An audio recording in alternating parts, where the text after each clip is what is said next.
Hello and welcome to the Extraordinarium Show. You're listening to medium and exorcist Ralph Keaton. The following podcast is taken from the Exorcist Diaries.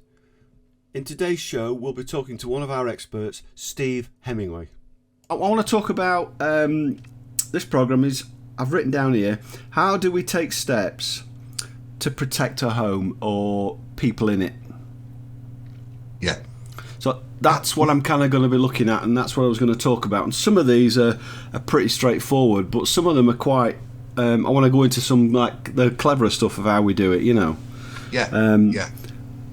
So my first comment here is it's you can't do anything in a property until you've decided what it is you've done to make a change in it for the haunting to have happened. Correct. I agree. Agree completely. Yeah. So it's okay. Yeah, you've got to be haunted first. Yeah. You truly have to be haunted first, don't you? Yeah. It's so, but something will have changed, and so like for me, I always go in and say, what have you done different? What's happened? Where have you been? You know. Yeah. Have you done a Ouija board? Have you been to a castle? Where have you been? And so then once you've got that, then you can go, right, now I can decide on what route I'm going to take. Yeah. Yeah. Yeah. Absolutely. And, go on. I think that's one of the things as well is that understanding of that your house, although you may think it's haunted or whatever, it might not be the house. It could be because you've been somewhere and you've invited something back with you, or various other ways, exactly into right. Curses and other things like that. But for what we're talking about now and that, it could actually be something you've brought back. And along that lines, we touched on this in the last programme, but you could have brought an object, gone to an antique centre and brought home something that's got an attachment. And so to me, that is how I would sort of say, there's the problem. So do you remove that object, or do we go back and say, right, we have to now ask whatever it is to go back? Yeah. And it sounds daft and stupid, but if it's an object, it's easy because you just remove it. Yeah.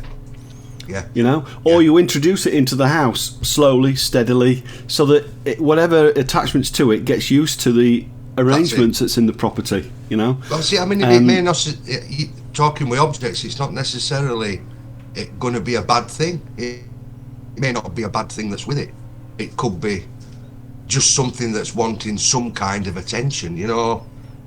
It may not necessarily be bad, in a sense that all hell's going to break loose, if you rub that brass lamp what you bought off at second-hand market, and all that kind of thing.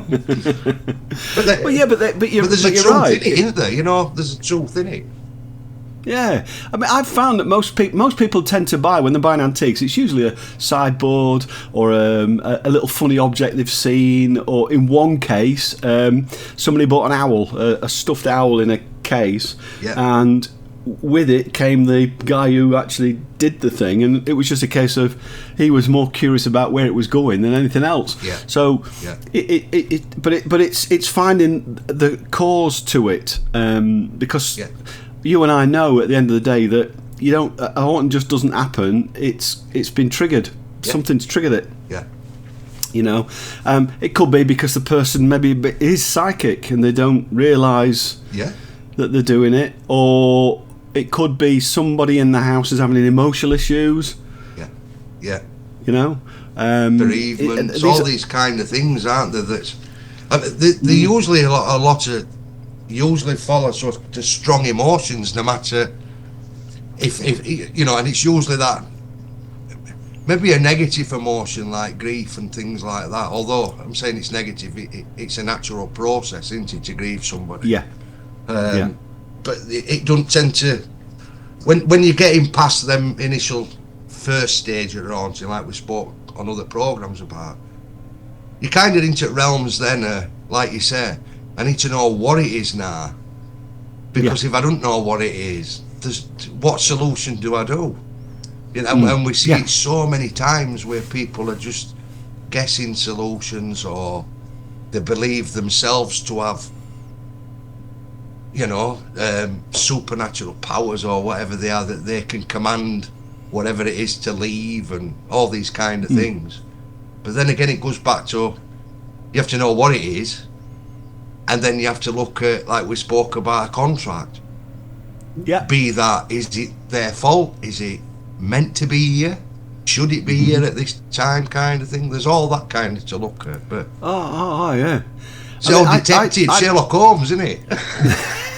Well, yeah. It's along that lines. Yeah. It's I was talking to somebody not long ago about this, because I was saying, how many times have you upset your neighbour and not realised it, and then when your neighbour said to you, do you mind not parking your car like this, or do you mind when you're cutting that tree, and then you look and you think, oh yeah, I didn't mean to do that, but I've done that, and I think in a lot of cases, a lot of hauntings initially are accidental. It's not something they've thought about. Like you said, we're moving boundaries and things, and redecorating, knocking things out and putting new things in, and doing all these kind of things. A kind of an opportunity for it to come across, isn't it? Yeah. It is. It's that. You've just reminded me of a case I did up north, just outside Harrogate. This big house. The builders were in, and they were knocking the bits around, and builders were describing things happening to them, little noises, little knocks, tools kind of going awry, things like this. And I remember going in, mind you, I was a bit cocky at the time, but I remember going in thinking, I'll deal with this. And this thing came out the centre, down the big central staircase, and straight at me, and bowled me over, it took me outside. Yeah, I can remember you saying about that. I can remember you saying about it. It was a similar conversation about renovations and builders, weren't it? It was, yeah. But it actually taught me a lesson, actually, funnily enough, because not only had I gone in a bit too blasé and thinking, well, I can do this, but I'd also not taken the time to sit and think, this may be a spirit or an energy in there that's upset. And it actually was. It was upset that these builders were going in knocking his property around. Yeah. Yeah. So me coming in just aggravated him, you know what I mean? Yeah. But it taught me a couple of things. It taught me, first of all, to be a bit more respectful in the first place. Don't go in thinking I know what I'm doing. Yeah. But the other one was to actually sit down and consider the energy. Why is it reacting that way, But once I'd appeased it, we realised what was going on. We got over it, But it made a big difference. But again, you're right. Decorating. It's somebody's home for years, because it's different today, Steve. Dealing with energies like that in a property that's an older one. People didn't move around much. They stayed in the properties, you see. So you can imagine they've probably lived all their life there and died there, or it's been passed through generations. Today it's a bit different, because kids today and people today seem to move around quite a bit. Yeah, true. Although, having said that, with the climate we've got today, I think people are actually going back to the original state of It seems that way, doesn't it? It seems that... I suppose with all trends and new things and that, things come back round again, don't they? Yeah. Same with podcasts and stuff. It seems that there's more of an audience for radio or for audio now than there is for kind of just, sitting down and watching a standard programme on telly. People are fine. They've got interests, so... Let me, with computer age and everything, it's a matter of I can now direct it and just solely listen to me interests. I don't have to listen to other things, which is great. You've got more choice. Great. Yeah, much more really. choice. Yeah. Yeah. So the way I kind of go about things, from my end is it's that first thing of what's changed, what have you changed, what's environment changed, and once you've got that, then it's the next step is how do I deal with it? Now if it's an object brought in, easy peasy, like I've said, introduce it. Yeah. But if it's something that you've upset, then I know I'll make people laugh when I say this, but I always say to everybody, then just ask it to leave you alone, or just say sorry. Just ask out loud, Yeah. And I could see a lot of people looking at me going, You what? And I'm going, yeah, honestly, it's as simple as that. Yeah. I can't count the amount of times when somebody maybe has upset me and they've turned around and went, oh, I'm really, really sorry. And you've gone, yeah, all right. At least I said sorry. Yeah. You know? De-escalate it. That's all it is, isn't it? Yeah. Take it out, yeah. So I think you know, you and to do that, there's a couple of ways to do it. You can do it, they can do it themselves. So in other words, they can sit there and actually say it out loud. Yeah. Or they can call in medium, a psychic, or whatever you want to call them, and they'll, if they're of the right frame of mind, they'll say it and go through that process with you. You can use your family as well, so you can talk to your family and say, look, you know, it's been a bit, just bear with it, and just say sorry about. So as a group in a family, you can all work together and try, and it will be. And I found in a lot of cases, it's actually done the job. Yeah, absolutely, and it's a lot easier for us. Hell of a lot easier for us. You know. Yeah. So they can do the first steps themselves. Yeah, I mean that it's all us to try anyways to kind of, you know, you have conversations and you get all the information and stuff, and you kind of get a feel for family if they're capable of sort of having a, you know, standing up the ends and doing it. I mean, some families aren't, and you have to guide them a bit more through things and stuff, but that's generally because everybody's different, aren't they, you know? Yeah. But it's a strange one, because it's a bit like that. Again, going back to contracts and stuff, is that you own that property, even if you rent it. There's a contract that says that you've got rights in that property. So that's another thing as well. So they've had the time, you know, even though that's it, their time is over. This time is yours now. And like they had their rights to that property or whatever when they were alive, you've now got them, you know. So there's a lot of things that carry on, isn't there, as well? Yeah. You know. Yeah, it's true that actually. I'll tell you this: when I first came back from working abroad, I had a business partner, and we worked in this really old cottage. Yeah. And I can honestly remember sitting there looking at the end of the wall. My office was right at the far end. I remember looking at the wall, thinking, I'm sure I can see a face in that wall. And you look, it's not. And then it winked at me, and I realised it was a woman looking at me. Yeah. And she just smiled, you know. Yeah. And it because I wasn't kind of switched on, I wasn't tuned in or anything. It really bowled me over, and I ran out of the house. Yeah. And my business partner at the time said, "What's the matter?" And I went, "I just saw a woman at the end." Yeah. And just as I'd come outside, the bloke opposite us came over, right, and he said, he says, "You know your property's haunted, don't you?" And I went, "What?" I went, "Yeah, I've just found out."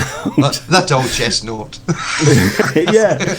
Anyway, there used to be a witch's cottage at the end. Right. So when we walked round the side of the house, you could see this shape, you know, where there was obviously another building, only a small one. And he says, "Oh yeah, the witch used to live in there." Now, she wasn't a witch; it's just what people called her, you know, because she was a bit cranky. And I went, "She didn't have like a funny eye, you know what they call a lazy eye?" And he went, "Oh," he says, "Oh yeah." And I'm going, "Oh my God, she's obviously been in the property because we've moved in it, because we've been in it as a business." I said, "She obviously must like us because she winked, you know." Yeah. And he went, "Oh no, she didn't wink." I went, "What do you mean?" He says, "She had a false eye." And I went, "You're joking?" He goes, No, she had a false eye, and it would go, and she then used to squint on it to try and pull it back round again, you know. And I went, "Oh my God, I thought she was winking." But yeah, that was a beautiful little cottage. I'll have to go back up there and have a look at it. But but I didn't need to do anything there because we obviously everything was A-OK. Yeah. But for people listening, if they've got, you know, if the first route of call is to say, please, you know, be polite, please don't do this anymore, please stop. Yeah. I always advise they go, "I recognise you're doing these things, it's nice that you have, and thank you, but please abate it, you know, calm it down." I think it's important to set off as well as say them things if it doesn't, if there's a threat behind everything that's happening, or it seems sinister, or it seems, you know, this is really off, or you're frightened, or what kind of things. For me, I would kind of hold back and get somebody else to do it with you, you know, simply because but I think if you feel that it's like it's a few little bits of stuff, and you're quite, well, it's my house, and I'm fine doing these things if you don't progress any further, kind of stuff, and that. I think fine, address it and do it like that. But we tend to get a lot when they get to our stage of getting in touch with us. It's more further down line, and we can see that there's like, you're being attacked here by this, and it's coming, and it tends to be more focused on one person then, doesn't it? Yes. Which is later down that line, but I do fully agree with it. If you're confident and and it's early stages, you just sort of think, then stand up and say, this is mine, it's my house. Yeah. Quite happy for you to be here, but you're not to interfere with what's happening in our time. It's as simple as that, isn't it, really? Or like you say, if it's an object, to have a remove object, and usually it takes a few days, doesn't it? And it kind of, it's not ending in a 90-minute film where there's a golden light and yeah, it's true. Yeah, angels singing in background and all that kind of stuff. Yeah. It's usually very, very non-eventful, isn't it? Yeah, it's true. Yeah.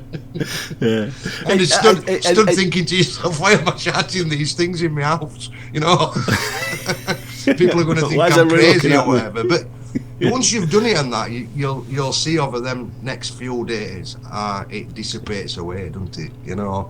Yeah, and you get your own home back and that. Because I'll be honest, I found most of the times it's worked. Yeah. Just even me going in and sitting down with people and saying, look, it is an energy. They are trying to make contact with you. They are trying to do that. Because I'm speaking and communicating with them, I'm saying to them, just calm it down a bit. And usually I found it's gone down. You're not get rid of it, but it will come right down to a point where it's tolerable. Yeah. Yeah. It becomes unnoticeable again, doesn't it? Because usually these properties, unless you've brought it in, usually with properties and that, it, like you say, it's not going to go. It'll just reappear in certain times when necessary, I suppose. And it's keeping that upper hand, isn't it? Where it's your property, your house, your lifetime, and all them kind of things. So you've got to keep that's the key factor is. I'm in charge here, not you. Treat it like it's a guest. If there's overstep lines, you'd have a word, wouldn't you? You'd say, look, you're welcome to be here and that, but we don't do that. You know what I mean? It's not part of who we are or what we do. But then the kind of second thing comes in there, which you're getting round to. It's the people themselves. So the people who are having these issues. My next questions are generally going to be, what's your belief system? What do you believe in? Do you believe in a faith, or do you believe in ghosts? Do you believe? Because again, that makes a difference. Because if it's a religious side of things, regardless of religion, you can put prayers or rituals or bring objects in to appease, and then you're using what I call that faith thing, that you have a reason for doing it, and it's enforcing it by saying, well, I'm using this as a block. The thing is, as well, is if you go to faith, you're using resolutions on what faith you are, and that you're talking of most faiths are thousands and thousands of years old, and they've got testimonies that's running right through their entire ethos that these things exist. We do this, and we do this. There's set procedures, there's prayers for it, there's hymns, psalms, or whatever you want to call them in whatever faith, but there's certain things that you would do, or you would be advised to do, or somebody would come in and do for you. So they're a tried and tested thing, aren't they? At the end of the day, so there is a solution there. But again, it boils, like you say, it boils down to that individual or that family unit, or what your beliefs are. Yes. I got classic cases. Parents brought up in a Christian background. Everything's fine. Kids get to teenage years, have a dabble with a Ouija board, and bingo, all hell breaks loose. And it can be a quite horrific haunting, at that stage, because of that clash of faith as well. You've got a family unit that's brought up in one particular way, and then you've got someone that's coming in interfering, but yet it's known. So there is a solution for it. It's just how you're going to deal with that solution and how you're going to put it into play. You know. Well, we're talking about like a low level energy, and because it's not, we've not fully engaged it. We're not really getting anywhere. We're putting barriers in. So Yeah. for me, the magnet is like that invisible barrier. It's just keeping them away, asking it to leave. It's a polite way of saying, please don't come near me. Yeah. Because I see a lot of people using crystals. Yeah. They use red jaspers. They do. Hematite's the one I recommend people to use because it's a natural rock. It's got natural energy to it. But I've seen people using crystals for all different things, all different kind of forms. And again, I'm going to say, if your intention is correct, and you can follow that up with a prayer, or you follow it up with a way of doing it, as long as the other energy that you're aiming it at understands what you're doing. Yes. Yeah. Because that's the key, isn't it? It's not necessarily saying I could sit down here with a smoky crystal and go, right, that's protecting me. But if that energy in front of me says, what the hell's that? It's not going to work. So it's understanding that, and I don't get me wrong, you can put as much faith in it as you want. But if somebody in front, if I'm that spirit and I'm looking at it going, well, I don't believe in that and I don't understand what you're doing, it's of no value. Yeah, yeah. Well, I found with a magnet, you can feel the energy force. Even in our own selves, you can feel it. You can see the effects on it. Yeah, absolutely. So to me, it's a bit of a given thing. Yeah. Yeah. The other one I use, Steve, is I always say to people, if you, again, low level, but if you want to disrupt an energy, you want to stop it doing things, then buy these. That was interesting, weren't it? God, you see that? It cut us off. Did you see that? It's because I'm moving on. I'm moving on to a better level now. It were me. You said disrupted. Yeah. Disrupt the energy. Yeah. Like that. And that's I know. It's amazing when it kicks in like that. It's just something else. I used to work with a lot of film crews, and a lot of the film crews, the batteries would die, lights wouldn't work, all sorts of. And here we go again. Look, we're doing it again. But coming back to what I was saying, on a simple level, I used to say to people, buy these night lights. Put in a night light so you can physically see that there's nothing there. Yeah. But also with a night light on, that's giving you some protection, but it's also telling the other energy, I'm now starting to protect myself. So you're putting another barrier up, and that's an intention again. That's what you see. But like you said with that, is if you can catch it in them early stages and use a solution that you're comfortable using, and that's me. It's no good saying I'm gonna do Christian prayers. It's no good doing that if you don't believe in it. It's absolutely pointless. You might as well walk around reading a story.